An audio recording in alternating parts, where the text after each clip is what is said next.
नमस्कार दोस्तों, आप सभी का स्वागत है हमारे इस खास कार्यक्रम में। आज हम बात करने वाले हैं एक बहुत ही शुभ और पावन पर्व के बारे में। जी हाँ दोस्तों, हम बात कर रहे हैं गणेश चतुर्थी की। गणेश चतुर्थी भारत ही नहीं बल्कि पूरे विश्व में बड़े हर्ष और उल्लास के साथ मनाई जाती है। इसे विनायक चतुर्थी भी कहा जाता है। इस दिन भगवान श्री गणेश जी का जन्म उत्सव धूमधाम से मनाया जाता है।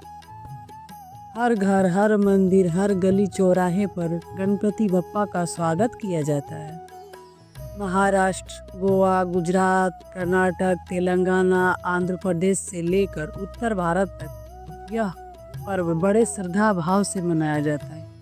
तो आइए दोस्तों, आज की इस वीडियो में हम जानेंगे गणेश चतुर्थी क्यों मनाई जाती है, इसका धार्मिक महत्व क्या है, पूजा विधि क्या है, व्रत कथा क्या कहती है और आखिर में हम सब मिलकर गणपति बप्पा के आशीर्वाद प्राप्त करेंगे। सबसे पहले जानते हैं गणेश चतुर्थी का महत्व। हिंदू धर्म में गणेश जी को विघ्नहर्ता और शुभकर्ता कहा गया है। किसी भी शुभ कार्य की शुरुआत गणपति पूजन के बिना अधूरी मानी जाती है। शादी हो, गृह प्रवेश हो, पूजा पाठ हो या फिर कोई नया काम, सबसे पहले श्री गणेश का नाम लिया जाता है। गणेश चतुर्थी का पर्व हमें यही सिखाता है कि जीवन में किसी भी कार्य की सफलता के लिए पहले विघ्नहर्ता गणेश का आशीर्वाद लेना आवश्यक है। इस दिन भक्त गणेश जी की प्रतिमा अपने घर लाते हैं, श्रद्धा भाव से गणपति बप्पा की स्थापना करते हैं। 10 दिनों तक भक्ति, पूजा, अर्चना और आरती करते हैं। घर में वातावरण भक्ति रस से भर जाता है। कहा जाता है कि इस दिन विधि विधान से गणेश जी की पूजा करने पर घर में सुख, समृद्धि और शांति, सौभाग्य का आगमन होता है। गणेश चतुर्थी केवल धार्मिक पर्व नहीं बल्कि सामाजिक और सांस्कृतिक दृष्टि से भी बहुत महत्वपूर्ण है। यह पर्व हमें एकता, भाईचारा और सद्भाव का संदेश देता है। भारत में स्वतंत्रता संग्राम के समय लोकमान्य बाल गंगाधर तिलक ने गणेश उत्सव को सार्वजनिक रूप देकर लोगों को एकजुट किया। तभी से यह पर्व समाज और संस्कृति को जोड़ने का माध्यम बन गया। आज भी गणेश चतुर्थी हमें जोड़ने का कार्य करती। अब जानते हैं पूजा विधि। सबसे पहले घर की साफ सफाई करें। स्नान करने के बाद पवित्र वस्त्र धारण करें। गणपति बप्पा की मूर्ति को घर लाने से पहले एक चौकी पर लाल या पीले कपड़े का आसन बिछाएं। आसन पर अक्षत चावल डालें और उनके ऊपर प्रतिमा स्थापित करें। स्थापना के समय गणपति बप्पा की प्रार्थना करें कि वे आपके घर पधारे और आपके जीवन में सभी विघ्नों को दूर करें।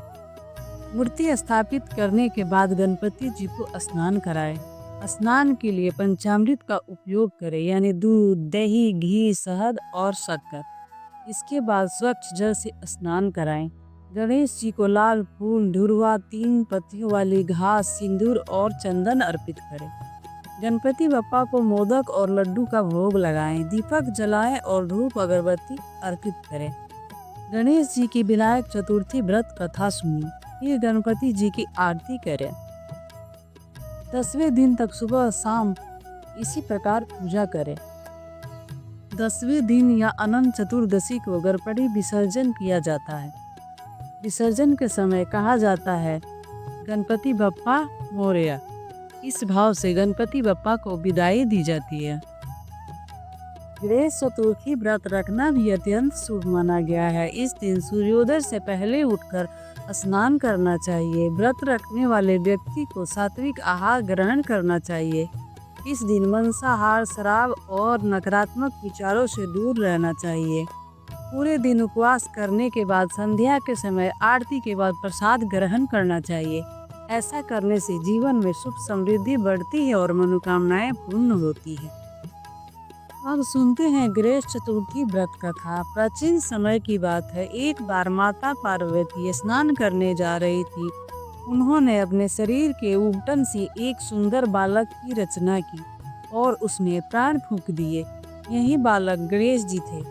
माता पार्वती ने गणेश जी को आदेश दिया कि वे स्नान गृह के द्वार पर पहरा दें। तभी भगवान शिव वहां पधारे।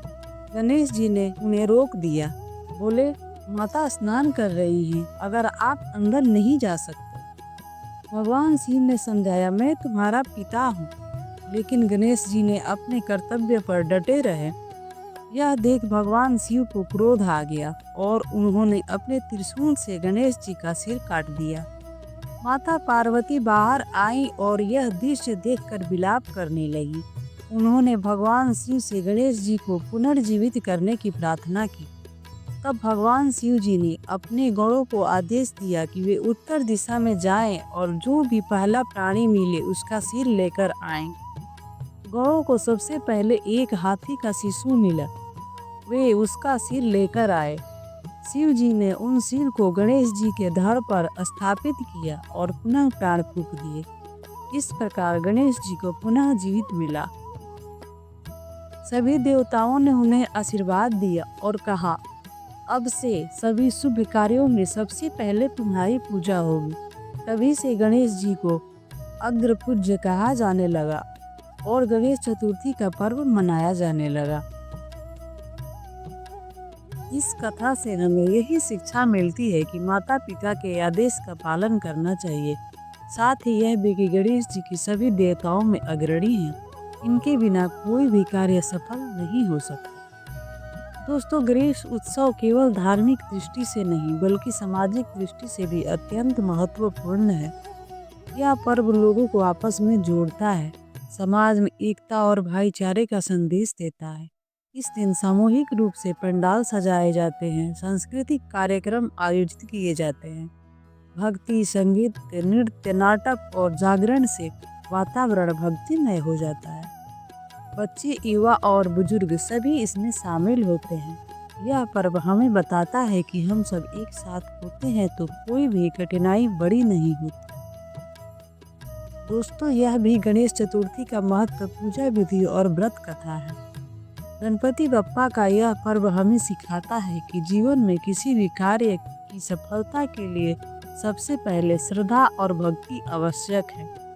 अगर हम सच्चे मन से गणेश जी की पूजा करें तो हमारे जीवन में सभी विघ्न दूर हो जाते हैं। हमें सुख, समृद्धि और ज्ञान की प्राप्ति होती है। इस गणेश चतुर्थी पर आइए हम सब मिलकर यह संकल्प लें कि हम अपने जीवन में आलस्य, नकारात्मकता और बुराई को दूर करेंगे और गणपति बप्पा के आशीर्वाद से नकारात्मक भक्ति और ज्ञान को पाएंगे। अंत में बस इतना ही कहना चाहूँगी, गणपति बप्पा मोरया।